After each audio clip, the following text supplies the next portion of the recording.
แต่นจะมีสู้บางปอนบาทไงนี่ถึงเมียนบาทสมล้อก็โกบาทนี่ก็โกสุกไส้บางปอนปลายละห้องปลายสักใจที่นังเมียนใจนักบางปอนยังดีขึ้นนี้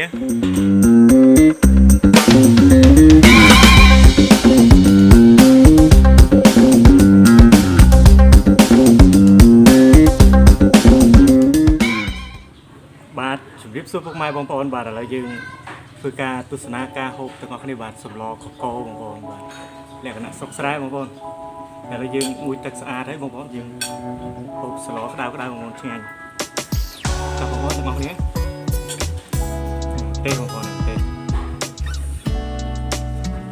ปลายยังสุกไส้ยังมีในที่บางปอนปลายผมเทียบยังจะได้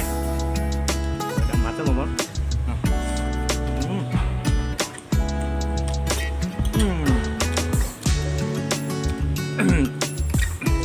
chia nó bò làm tiền mà bò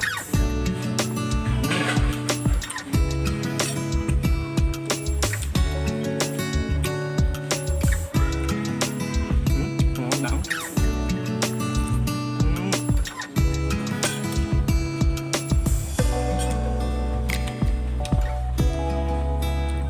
nhưng lại không biết là thuộc nhông tre lại nốt bơ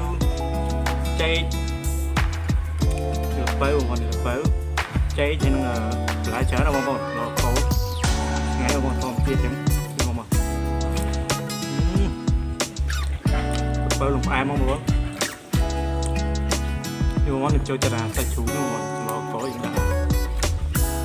lá cái chơi cho sai chú cái nhưng chơi cho lìa sai chú nó mà chia đâu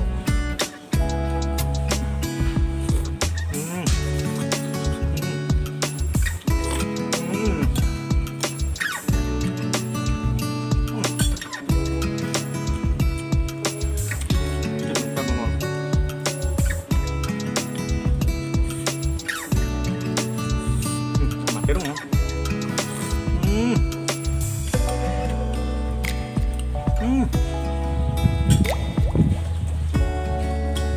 Cái hai một trăm rồi,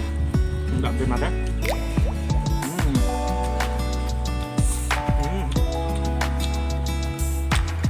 Nước cột này nhớ một mẫu này. Đọt đuôi, bở, xài chú một món. Cái món này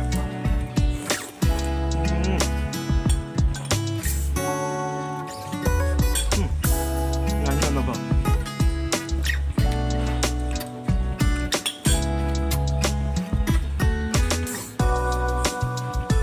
được cháy luôn không phải cháy cái món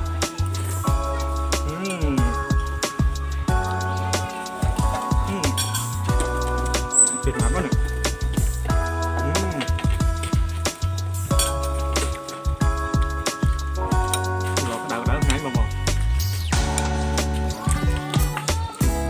thì là cái trục là cái đó không biết à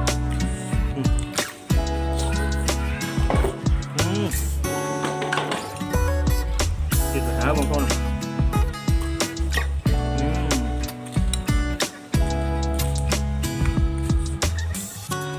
lo có tóc tai mà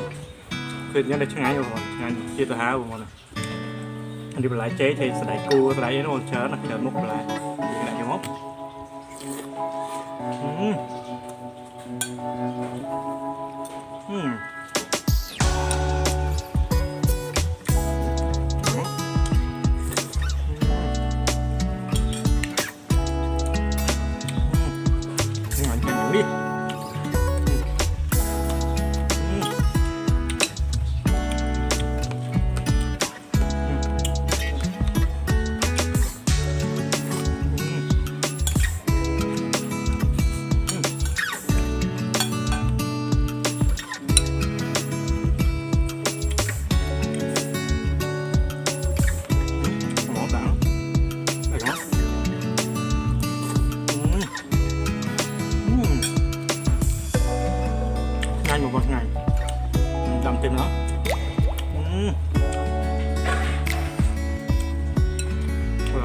cái đảo đậm tí này mà còn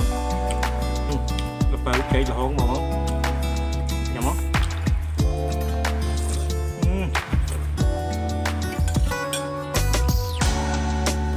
làm được sao mà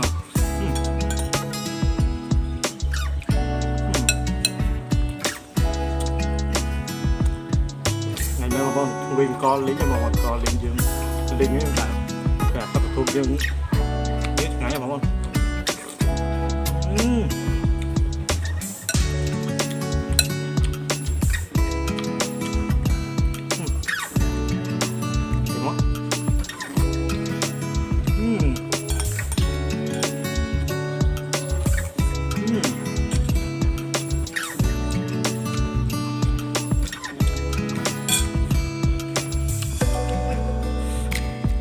đó một con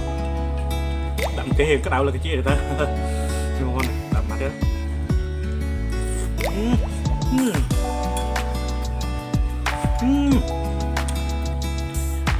đậm thế trong trên được đấy con đã thấy trong trên được này thở với đậm mặt đấy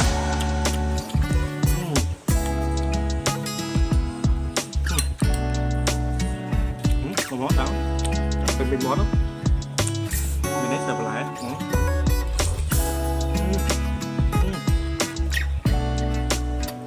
thì là làm cho ngon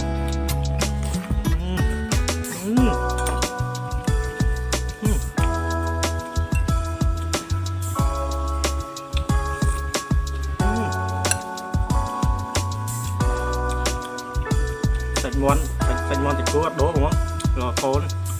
ngăn nhìn đây mà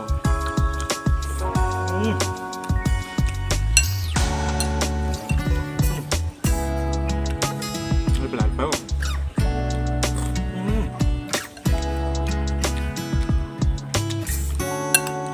Này không phải không?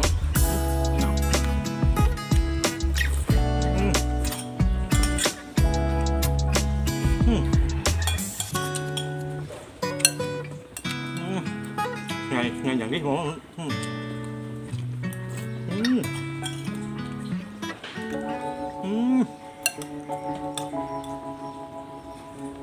mình phải lại drop đây mọi người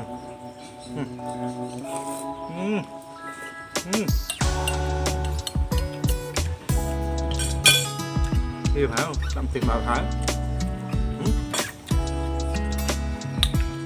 thì ở đây có mà làm tiền được này đá mà đó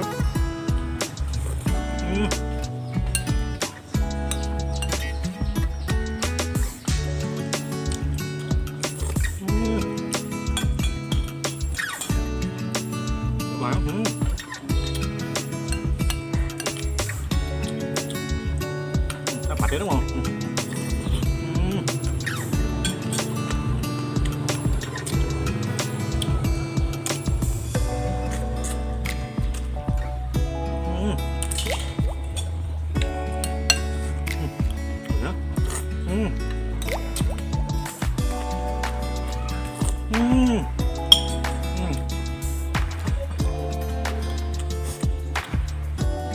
Khi đã đậm thế bên khó không mà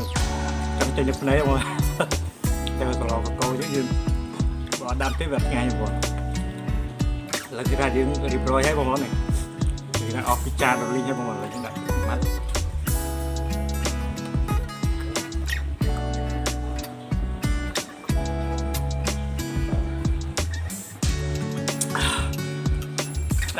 đi rồi bọn con và xong off con bọn con là từ đẹp ra តាមដានវីដេអូរបស់ខ្ញុំពីដើមដល់ចប់ហើយសូមអរគុណសូមជម្រាបលា